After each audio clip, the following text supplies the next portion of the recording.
On behalf of the Stockbridge-Munsee Tribal Community, we have a proclamation in honor and recognition of Ruth Godinas and Dorothy Davis, members of our community, tribal members, respected elders, who have taught us that we must resolve a fierce dedication to education, even in the face of any adversity. In honor and recognition of you two and your commitment to address the social injustices in society through education and understanding and practical wisdom. That's not here, that's me. And in honor of your lifetime commitment to our community through your dedication to the Historical Committee and its work, as well as your efforts toward providing a forum for education on Mohican history through the annual Mohican History Conference. Now, therefore, the community declares that a feast will be held in your honor, celebration, and recognition.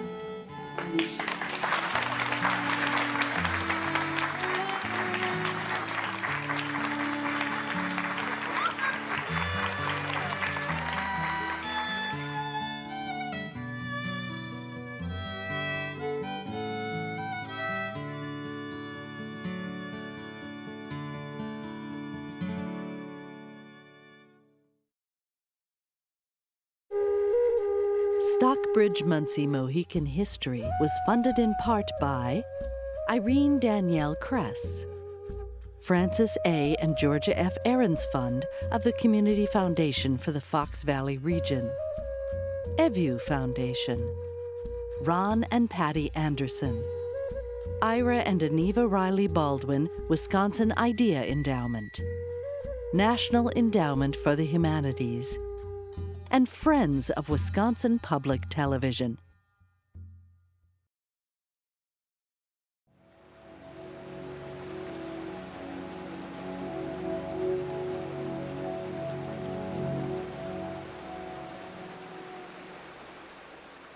Kolomalsi. Good morning. My name is Kim Vele.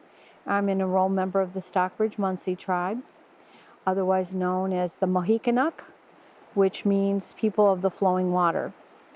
And I will begin with Kishalamokwen Elamiliang Yon Kwai Kish Kwik, which means thank you, Creator, for this beautiful day and the opportunity to share my tribe's story with others. We're not Aboriginal to Wisconsin. We are one of the, what is commonly known as one of the New York tribes, and originally occupied much of the land north of Albany all the way into Lake Champlain along the Hudson River, which is a large river that ebbs and flows with tides, is why my people are known as Mohicanuk, people of the flowing waters. The shortened version of that is Mohican. The Hudson River has many islands, and one of the islands, which is called Skodak Island, is one of our great council fires, and that is where our ancestors met and took care of business for the tribe. It's where the sachems resided and was the center of the government, basically, until the Dutch came, and it's believed that my ancestors were among those that greeted Henry Hudson when he first came up the Hudson River, helped him and his crew survive. And it was during that time that diseases started to spread throughout the tribes in the upper New York area, including my tribe. Continuing factions and warring between the Mohawks and the Mohicans resulted in a dramatic loss of members. Eventually, it was very difficult for some of the remaining bands to continue to survive in that area. We have historically had approximately 3 sachems in the tribe, which would be known as chiefs. One would be the chief of the people and deal with essentially issues that would be unique to just our tribe and our tribe's issues. And then we would usually have a spiritual sachem who would guide the tribe on a spiritual level and guide the other sachems in a spiritual way. And then we also had basically what would be the international diplomat, if you will. And that sachem would be basically the chief among other bands of our tribe and other tribes. At the time, we had two sachems, Umpasheen and Kankapot. They were approached by Scottish missionaries to missionize and stabilize the tribal membership and advocated for Christianization of the tribe, and I think convinced Umpasheen and Kankapot that this might be a good idea for survival. Neither one of the chiefs wanted to bind the membership with that decision without first taking it back, had numerous meetings with the tribal members, and came to a decision that maybe this was best for the tribe to set up basically a reservation in western Massachusetts. And I don't think people really understand how difficult that is for people to leave your homeland. You know, that you've been there for thousands of years, and to walk away from everything that's familiar to you to go someplace new. And this is about 1732. And at that time, 2 townships were set aside for our members. They actually became members of a town board, so to speak, and set up a mission school, set up a sawmill, set up a grist mill, and learned farming, became Christianized, and became educated. Some of the members started the Indian school, which I think is the predecessor to what is now Dartmouth College. The Berkshires, where they settled, is supposedly geographically similar to an area in England known as Stockbridge. So it was easy for people to always refer to us as the Stockbridge Indians. And so to this day, we carry that English name forward. But in our way and in our traditions, we're Mohicanics. We lived fairly peacefully during that time in western Massachusetts until the American Revolution broke out. We have a significant history of fighting in wars, and our members chose to fight for the colonists. There are very significant battles that are commemorated involving many Stockbridge who sacrificed their lives during that time. And it was following the war that the men returned back to Stockbridge, Mass, and discovered that a lot of the missionaries and non-Indians had taken over the farms and the land, and the children and the elders and other members were pushed back into wigwams in the woods. There was a lot of struggle to regain that land. Petitions were filed with the territorial government of Massachusetts to no avail. And because it had such a devastating impact on the membership, the New York Oneida tribe invited the Stockbridge back to New York, where they had a reservation. So the membership moved back and were given a reserve within the New York Oneida's reserve, which is known as Stockbridge, New York. And did the same thing again, set up a mission house, a school, set up a grist mill, got farming, built homes. And it wasn't long after that that the federal government's policy was to remove tribes from Aboriginal territory. There was a lot of tension between non-Indians and fights over the land. And the policies shifted then to move all of the eastern bands and eastern tribes west of the Mississippi.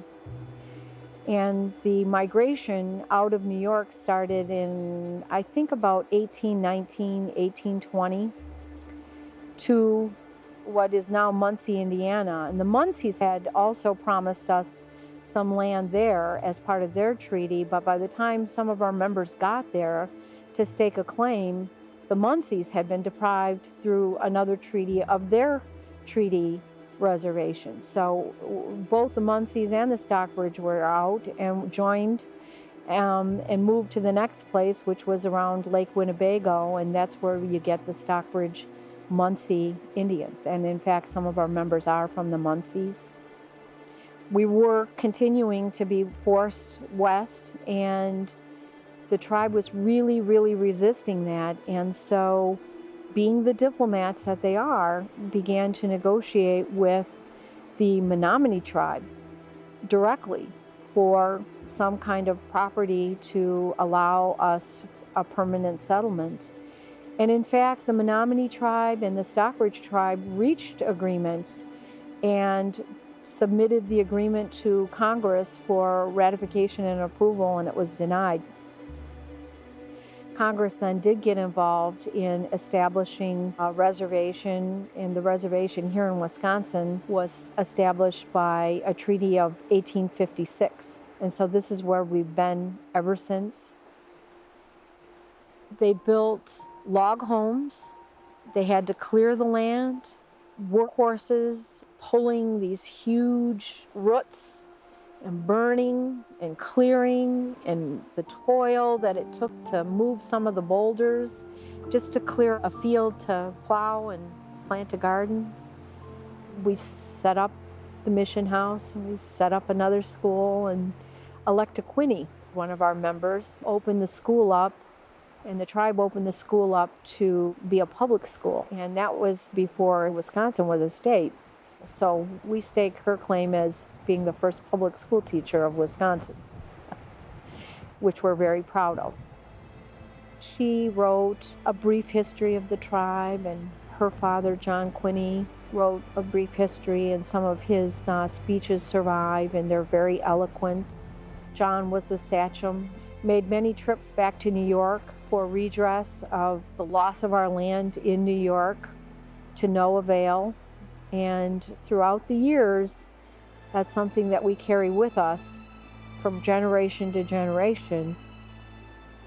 We have always been a very political people, politically active, never afraid to stand up for what we believe is right and just, and with a significant, dignified eloquence.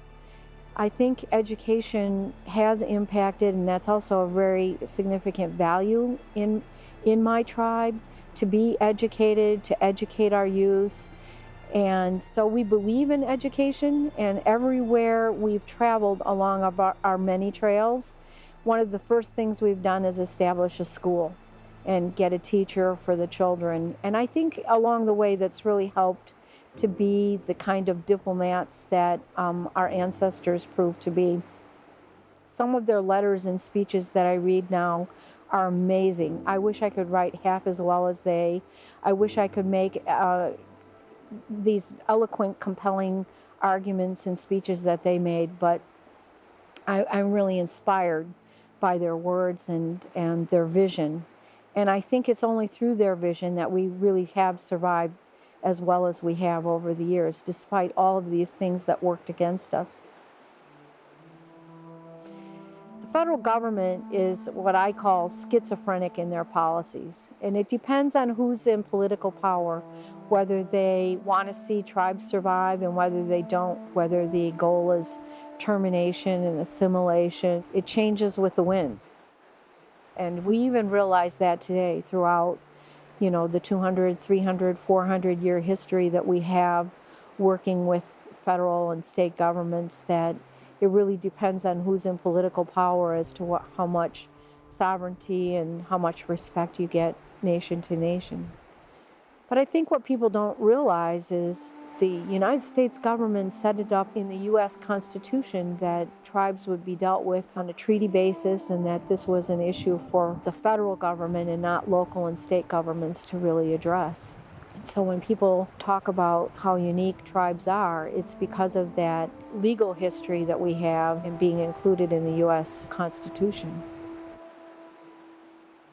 I think that the impact of colonization, Christianization, re-education, the boarding school, eliminate the language, beat the Indian out of you and assimilate and be good people, dramatically had its impact on us as a people. And you see that wave going from east to west. The tribes that are the furthest point west had that experience in later years, but having first been introduced to the colonists so much earlier than the other tribes, we have a longer history of being without. So our language all but died. And the history conference has always been about rediscovering ourselves through what's written and combining it with what's carried through oral traditions in our families. A lot of this was done where we were invited to attend by scholars in New York having the annual Mohican Conference. Some people, non-Indians, it's amazing. They live their entire lives just studying histories and traditions and things about our tribe. But it was really important, I think, for the History Committee to make corrections to some of the record and to really tell the story from our perspective. Because, it's our history. So I know people are really well-meaning, but it doesn't have the same sense of importance and truth as it is when it comes from the very people you're speaking about. So I think that's the most significant thing about our Mohican History Conference is majority, if not all of the presenters were enrolled members who are rediscovering things about our tribe. A lot of the history kind of gets lost in time and movement and translation, but there is a lot of written work that's preserved that we can go back to and piece together and learn. So a lot of our culture is coming alive again after being repressed. Things have a way of just coming in a big circle, which is central to our beliefs and in everything we do. Marvel. Our language, we're part of the Lenape family. We've started language camps. Some of our members are getting to the point where they can carry on conversations. Prayers are being said in the traditional language, and we brought our drums back. And the drum in our culture represents the heartbeat of life. And so to be part of a drum and to have a drum be part of everything that you do reminds you of how central it is. Everything is a circle. A drum is a circle of singers. There's power in a tornado, which goes in a circle. Robins and birds make their nests in circles. Life and death is a big circle, and our seasons are circular. Everything about our life is in a circle, if you think about it. And we are at the center of the circle as human beings. And so when we refer to bringing the drum back, there was a period of decades where the drum was pagan and it was a bad thing, and you should not practice your religion, you should not speak your language, you need to be good Christians and speak English and cut your hair and assimilate. And this wasn't just taught. You were beaten as a human being if you did these things. So you have a couple of generations of our ancestors who were afraid and couldn't. And you lose that when it's not passed from your grandparents to your aunties and uncles and to the children. And that's been resurrected. And there are more and more people going back to the drum and going back to those basic beliefs, because that's what makes you whole as a person. If you live what we call in the traditional red way, it means that you recognize that you're part of a greater circle, that you're interrelated and related to everything around you and about you. Everything, your environment, the air, the water. Water is considered the blood of Mother Earth. And to not have that sacredness in everything that we do is heartbreaking. But the fundamental issue is our polluting our earth and the waters that we rely on to drink and the air that we breathe. And this goes back to, you know, those things that we need to survive as a people, as a human being, not just as a tribe, but as human beings. And until we understand and protect all those relationships, we'll die. We'll die. I consulted with our historic committee members and elders in the community, and I asked them, as the representative for the tribe, what would you like the message to be that I carry? And it's always very simple, that we survive, that the last of the Mohicans that Fenimore Cooper talked about is not true. We still live, and people need to know that. I think it's hugely significant that we survived against all odds, and that we know how to survive. If you don't have food, you make food. You hunt, you fish, you gather. And so our land is so central to how we live, because if gaming were to go away or something catastrophic would happen and we are all off the grid, we have land here that we know as a people we could survive. And that's so important, because I think we always lose track of what's really, really important in our lives, and it's just basic food, being together, breathing clean air, drinking clean water.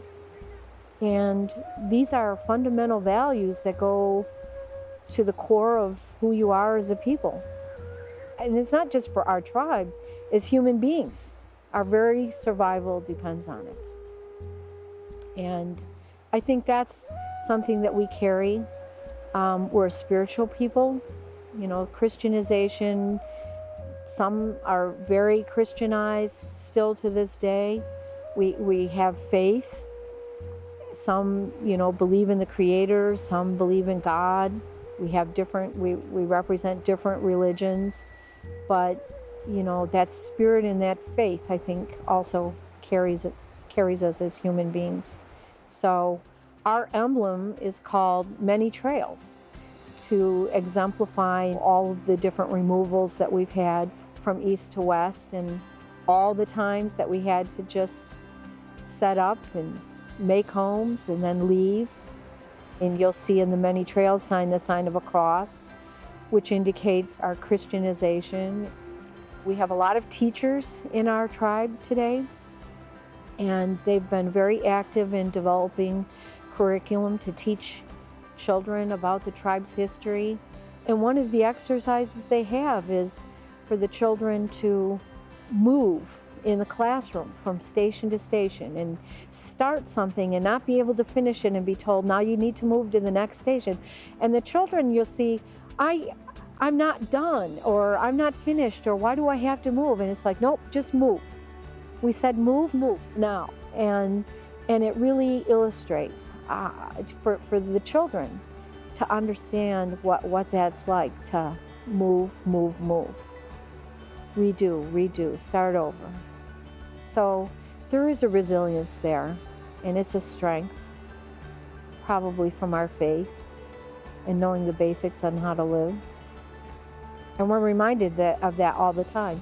Just a couple months ago, one of our elders came to open session at a tribal council meeting and said, what are your plans as our leaders if something were to happen and our grid shut down? Remember, we need to survive. So it's part of our planning, you know. We're ready. Bring it on.